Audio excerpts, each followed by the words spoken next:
Why the Boston Red Sox big series win against the Dodgers proved that they are solidified buyers at the trade deadline.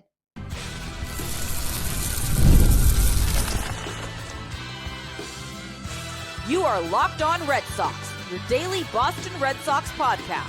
Part of the Locked On Podcast Network, your team every day. Hello and welcome to Locked On Red Sox, your daily Boston Red Sox podcast, part of the Locked On Podcast Network, your team every day.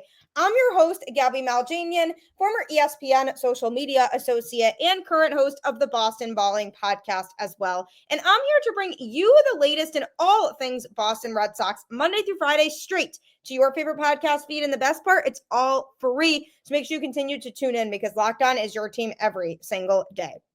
This episode is brought to you by Monarch Money. Take control of your finances with Monarch Money. Use code LOCKEDONMLB at monarchmoney.com for 50% off your first year. Happy Monday. Welcome to the show. I first want to start off by apologizing for such a late episode today. I was actually traveling back from Philly, so was on the road for a lot of the day, of course, hit traffic. So a longer ride than I was hoping for it to be. But here we are, going to be back on my normal uploading episode schedule tomorrow at its normal time. So make sure that you continue to tune in then. But the Red Sox are coming off of a very awesome series win against the defending champs, the Los Angeles Dodgers. Now, my expectation going into this season was the Red Sox are going to be a really good baseball team.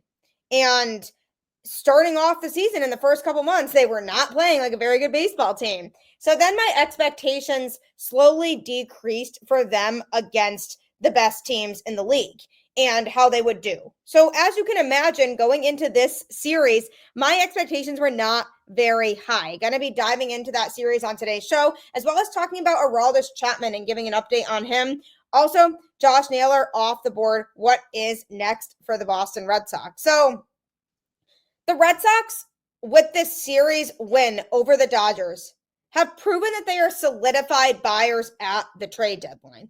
Now, going into this series, I did not have high expectations. I honestly thought that the Red Sox were either going to get swept by the Dodgers at home or maybe take one game of the three. But I did have some semblance of hope because of the fact that the Red Sox have been playing really good baseball at home this year. So I said, okay, if they can pull it together, maybe they have a shot in this series.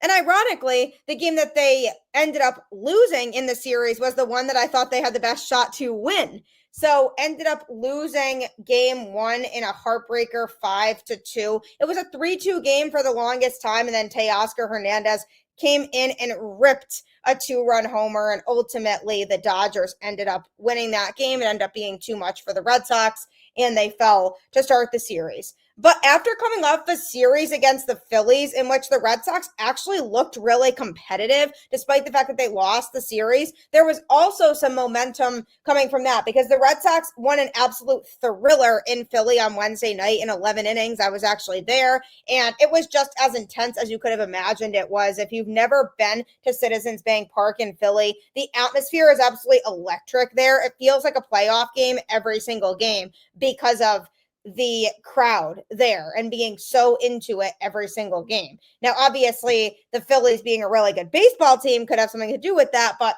fun atmosphere and fun for me to watch the Red Sox pull out a win in extras, neck and neck game, a game in which they were down 5-0 and they came back to win. So that's promising.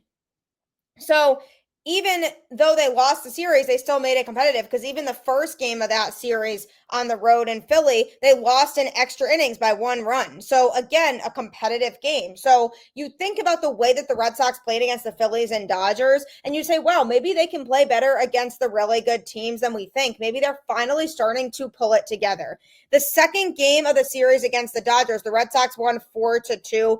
Garrett Crochet was on the mound. He threw 6 innings, giving up 8 hits and 2 earned runs with 2 walks and 10 strikeouts. Now, it was a rough start for Crochet. He gave up 2 solo home runs in the first inning, but after that, he settled down significantly and completely shut down the Dodgers lineup. They had no answers for him after that. And that is what an ace does. Nobody's perfect. He's going to have some times in which he makes mistakes, but it's how you bounce back from those mistakes that distinguishes the really strong pitchers versus the ones that aren't as strong because they completely fold when things get tough. Garrett Crochet did the exact opposite. It actually fueled him to pitch better the rest of the game, and he was able to do that and held the Dodgers to just those 2 runs. And ultimately, the Red Sox won 4-2. They immediately answered and got 2 runs back from the Dodgers, which was really nice to see them actually rally. And it was a big win for them because they needed to show that they could pull off a win against a team like that. Now, after the Dodgers scored their 2 runs in the first inning, I thought, is this going to be too tough of a hill for the Red Sox to climb? But nope, in the bottom of the second inning, they immediately got 2 runs back on a triple by Jarren Duran that scored Trevor Story and Carlos Narvaez. And then in that same inning, Abraham Toro hit a sacrifice fly to score Jarren Duran. So there were lots of good things that took place in that inning. Story took a walk, and then Narvaez ended up doubling, moving Story over to third, which is how they both were able to score on that Duran triple. And then after a Rafaela pop out, then Toro hit the sacrifice fly, and ultimately that scored Duran, who had been at third, from his triple because Rafaela did not hit the ball deep enough. And then Refsnyder grounded out to end the inning. But the point is, the Red Sox went down 2-0 early, but they immediately rallied to take a lead. And that was something that was very promising that I've noticed in the Red Sox wins as of late. They were down 5-0 against the Phillies. In that game, they won in extra innings by a score of 9-8. And then they were down 2-0 early against the Dodgers and rallied from behind to win that game as well with their ace on the mound. You have to win when your ace is pitching. Roman Anthony then gave them an insurance run later on in the bottom of the 5th inning to make it 4-2 and give the Red Sox a little bit more breathing room. But credit to the bullpen for keeping the Dodgers scoreless in that game. That was a big story as to why the Red Sox were able to pull off that win. And then on Sunday, the Red Sox won 4-3, again in an intense way, a very intense game that went a good amount back and forth because the Red Sox got on the board first in the first inning. Trevor Story hit a sacrifice fly to score Roman Anthony, who had been hit by a pitch in that inning. So Story was able to drive him in because he was hit by a pitch, and then Bregman flied out, and then he was able to make his way to third after Jarren Duran hit a single, and then Story hit the sacrifice fly to score him. So the Red Sox took an early lead, but then the Dodgers tied it up in the top of the 3rd inning, and then they took the lead in the top of the 4th on a Michael Conforto 420-foot home run to center. And then also later on in that same inning, Mookie Betts singled to center to score Miguel Rojas, who had walked in the inning against Walker Buehler. So tough 4th inning for Buehler. He gave up 2 runs, and the Dodgers were up 3-1. And the Red Sox once again rallied back. In the bottom of the 5th inning was when that rally happened. Rafaela started off with a ground out to shortstop, but then Abraham Toro singled, and then Roman Anthony hit a triple, which scored Toro. And then Alex Bregman crushed a home run to make it a 4-3 ball game in favor of the Red Sox. Once again, the bullpen was able to hold it down and keep the Dodgers scoreless. So those were 2 big things to take away from this series, was that the Red Sox showed resiliency. They weren't out when they were down because they came back from behind to win in both of those games that they won in that series. And the bullpen was a big storyline because they held the Dodgers scoreless in both of those games. So really thrilling series. Walker Buehler pitching against his former team on Sunday, another big storyline from it, but he struggled. He wasn't able to pitch deep into the game, just into the 5th inning. But again, the bullpen was able to hold down the fort against a team that is 61-45 right now and leads the NL West and won the World Series last year. So big series win for the Red Sox. Lots of things to take away in that regard. But the biggest thing for me that this shows is that the Red Sox can compete with the best teams that the league has to offer. They showed that they could make a competitive series against the Phillies, and then they won a series against the Dodgers. This makes the Red Sox bona fide buyers at the trade deadline, because if you are able to beat or at least be competitive with the best teams in the league, and there's no reason to not buy. The Red Sox obviously have a lot of good pieces, and they are showing that they have a lot of good pieces in their ability to beat teams like the Dodgers, who have a very dangerous lineup, and the Red Sox bullpen being able to hold them scoreless for many innings. That's a huge win and a huge telltale sign that the Red Sox, if they add a couple of big pieces at this trade deadline, that can really help put them over the hump of being a favorite in the American League, because they are right in the mix right now. So it is a tough look to give up on a team that's in a playoff spot. That's not ideal, but in general, if they can compete with the best teams in the league, they are buyers. They should be adding to this team at the deadline, because they have shown that they can compete against teams like that. Somebody they are going to need in order to compete against the best teams in the league in the playoffs is Aroldis Chapman, who exited the game on Sunday with an apparent injury. Going to be giving an update on that next. It can be hard sometimes to keep track of and manage your money. I 100% have been there. With Monarch Money, it can be easier to manage it. Whether you're growing your savings or planning a big purchase, Monarch puts you in the driver's seat. It's like having your own personal CFO, giving you full visibility and control over your finances. So the idea of Monarch Money is that you keep track of what you're spending and you make the decision on how you want to alter your finances. So for me, it was able to catch that I was spending a lot of money unnecessarily on streaming services I wasn't using. So I've now since cut out a lot of those streaming services, and it's allowed me to save a lot of money. Monarch is more than a budgeting app. It's a complete financial command center, because you can track all of your accounts, investments, and spending in one place. Take control of your finances with Monarch Money. Use code LOCKEDONMLB at monarchmoney.com for 50% off your first year. That's monarchmoney.com, code LOCKEDONMLB for half off your first year. The Boston Red Sox are buyers at the trade deadline. I had said coming out of the All-Star break that this upcoming stretch right after it against the Cubs, Phillies, and Dodgers is going to really determine the team that the Red Sox are and what they should be doing at the trade deadline. If they have completely folded and gotten smoked by all three of those teams and weren't able to pull out wins, and I would say, yeah, they probably shouldn't invest in this team. But a series win against the Dodgers shows that the Red Sox are right in the mix and that they are able to find a way to beat the best that the league has to offer. Why would you not add to a team like that?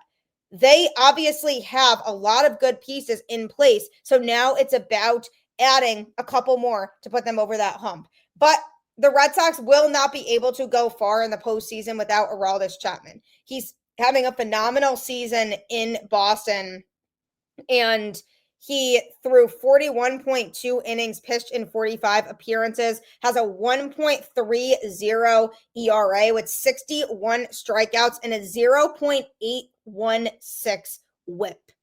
Those are very, very strong numbers. And for those of you who don't know what whip means, it stands for walks plus hits per innings pitched. It's basically a statistic that measures how many base runners a pitcher allows per inning, essentially indicating how effective they are at preventing base runners. A lower whip generally indicates better performance, and how it's calculated is you add the number of walks and hits a pitcher allows and then divide that by the number of innings total that they've pitched. So if a pitcher gives up 5 hits and 2 walks in 6 innings, their whip would be 5 plus 2 divided by 6, which equals 1.17, which is pretty solid. So a whip below 1.10 is generally considered very good. Again, I'm not much of a numbers person, so it's okay if this doesn't make a lot of sense, but anything between 1.10 and 1.25 is solid.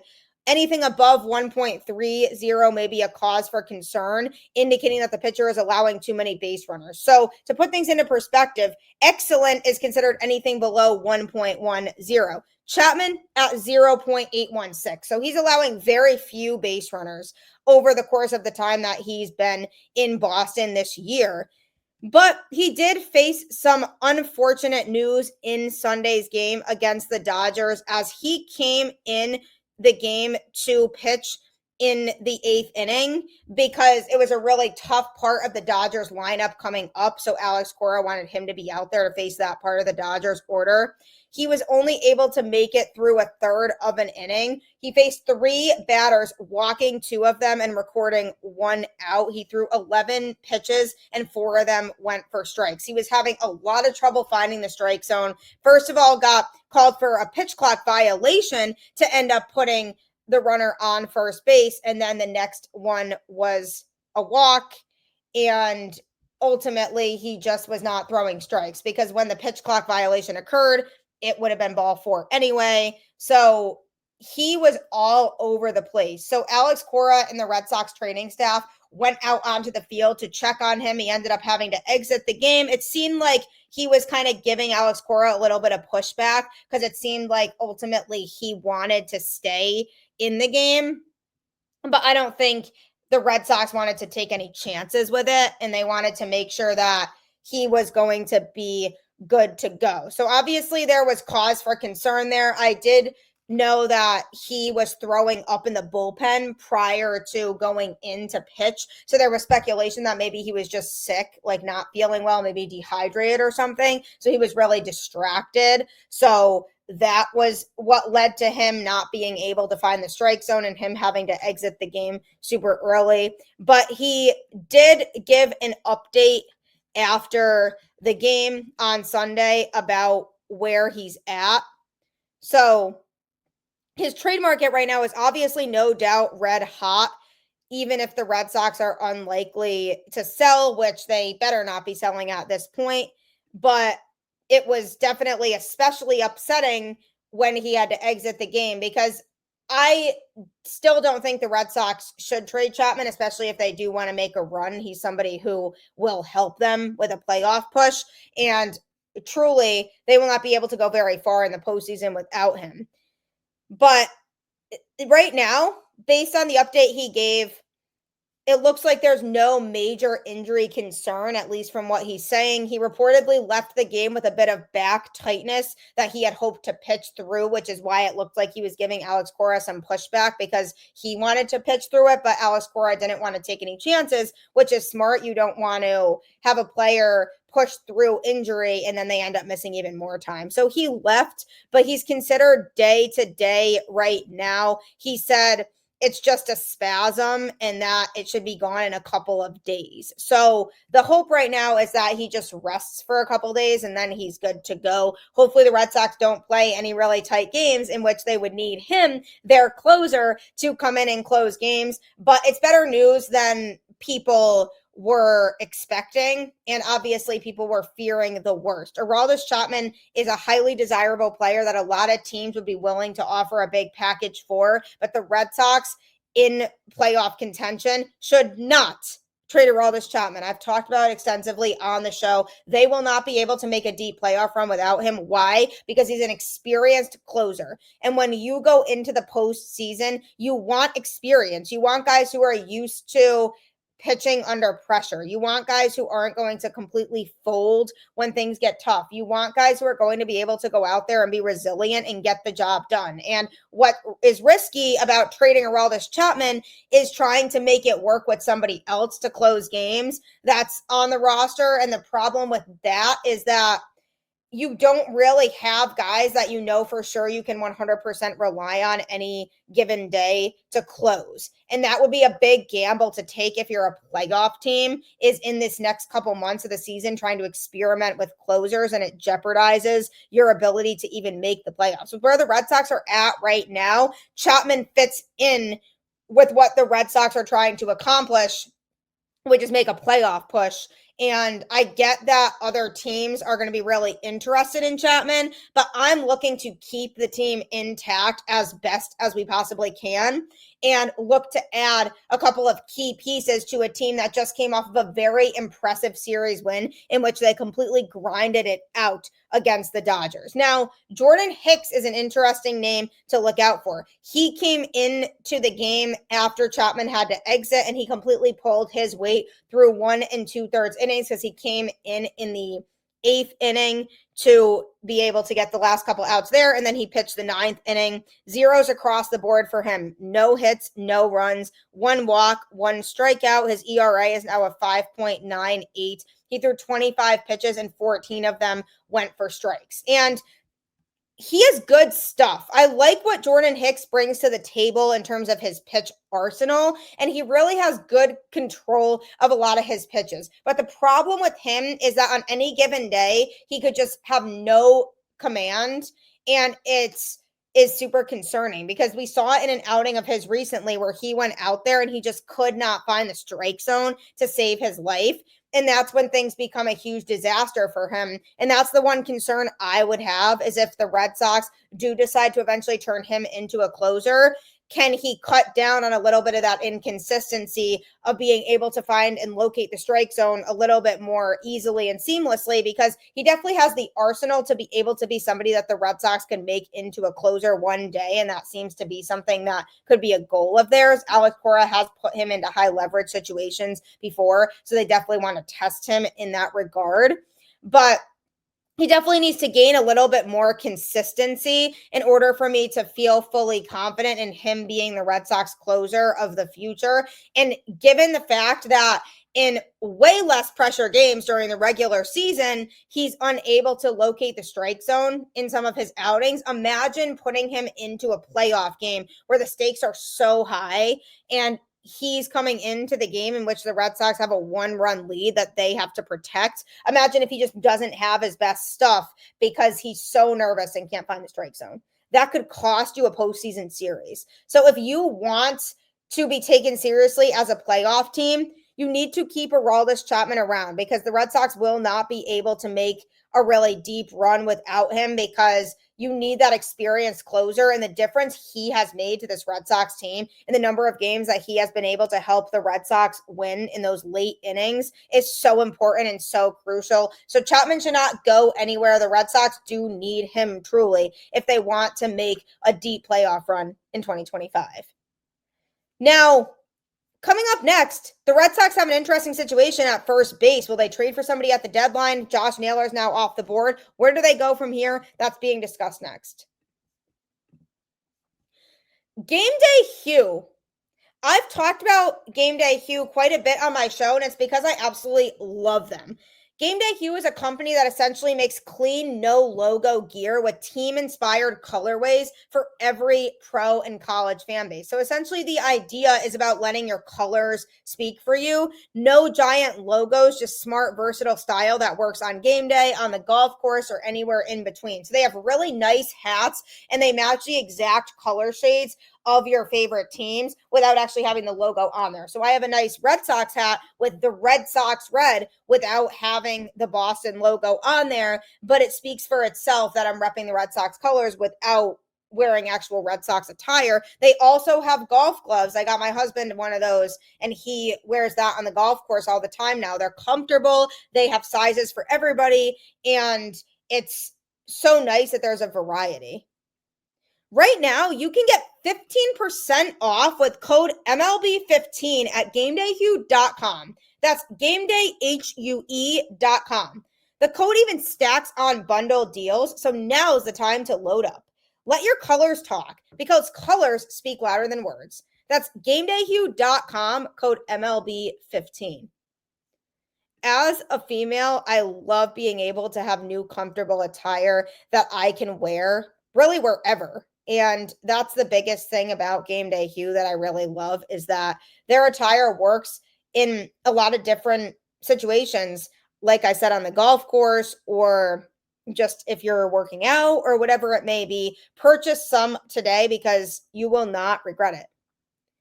The Red Sox are coming off of a very good, strong series win against the Los Angeles Dodgers at Fenway. And the Red Sox have played very well at home this year. And that's one of the things that has definitely helped them. And them coming off of as big of a series win as they did proves that they should be buyers at the trade deadline.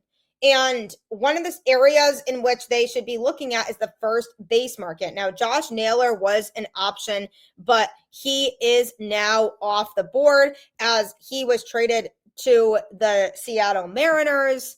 And that was a player that I was very interested in on the first base market because I felt like he could be a really good fit for this Boston Red Sox team because he's a good power bat that the Red Sox could slot into the lineup, and he would help solve the first base issue because while the platoon right now of Romy Gonzalez and Abraham Toro isn't terrible, getting an everyday first baseman would be ideal. So where do the Red Sox go from here now that Josh Naylor is off the board? The Red Sox have to focus their efforts on Ryan O'Hearn from the Baltimore Orioles. Now, he's 32 years old, but he has still shown that he can play at a high level. This season right now, he has a slash line of a 282 batting average, 375 on base percentage, and 450 slugging with 12 home runs and 39 RBIs. He plays first base, but he also provides flexibility with being able to play in the outfield and as a DH as well. So he would help with the Red Sox lineup flexibility, which is something that they seem really big on this year, is being able to move guys around and slot different guys into different roles. Masataka Yoshida is kind of the unspoken official DH still.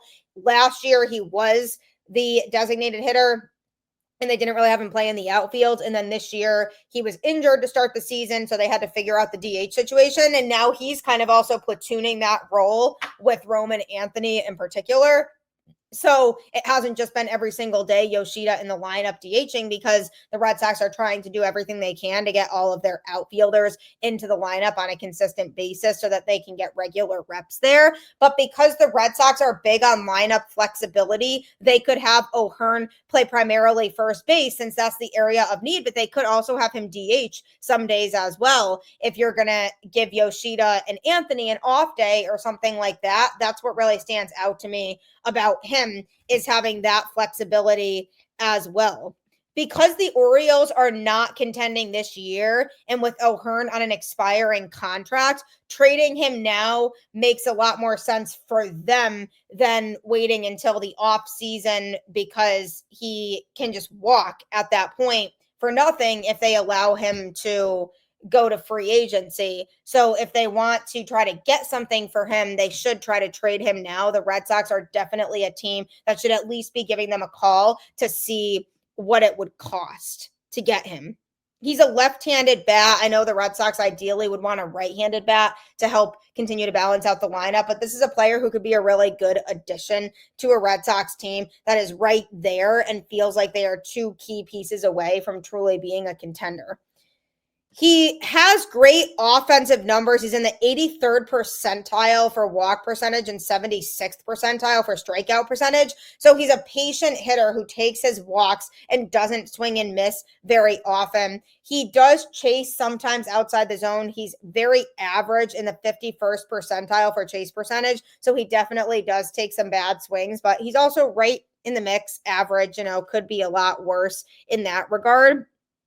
Average exit velocity, he's in the 73rd percentile, so he's definitely on the higher end in terms of being able to hit the ball very hard and have it travel and go the distance. So that's another big thing I like about him. I'm looking for a hitter who can be durable. He's not always going to be the guy that goes out there and crushes a home run every single night, but he can be a durable first baseman who can give you value offensively because of the fact that he's a disciplined hitter who's not going to strike out a lot and is somebody who could provide good contact with the baseball. So he's a guy that I'm definitely eyeing if I'm the Red Sox. If I'm the Red Sox right now, I'm saying Josh Naylor is off the board. Let's go after Ryan O'Hearn. I know the Red Sox have already said that they're a little bit hesitant about making trades for players in which the price would be too high. They definitely don't want to give up their entire future at this trade deadline, but I do know that they're open to different options for players that they could acquire.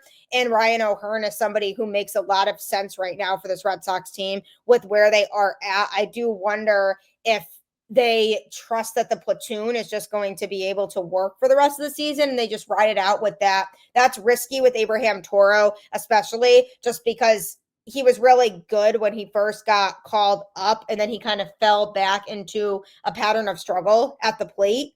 So if the Red Sox want to bank on him and Romy continuing to produce as a platoon, I could see them maybe going that route.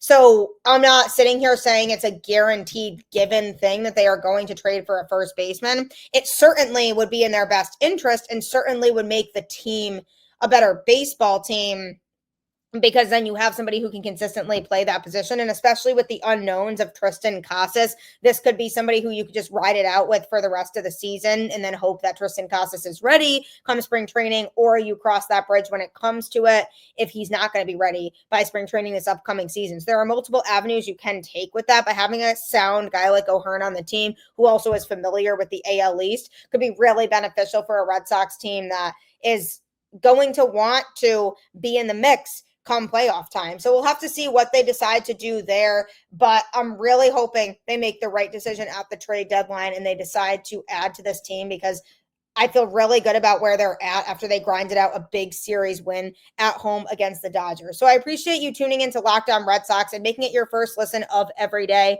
Next, be sure to listen to Locked On MLB Game Night, which goes over every game, every night, all season long. You can get local analysis on a national scale. Find MLB Game Night on Locked On MLB on YouTube or wherever you listen to podcasts. It is a great show. Our local experts here will keep you in the loop on everything going on around the league every single night, what took place in each game. Make sure you check that out next. Like I always say, keep the faith, go Red Sox, and I'll catch you on the flip side.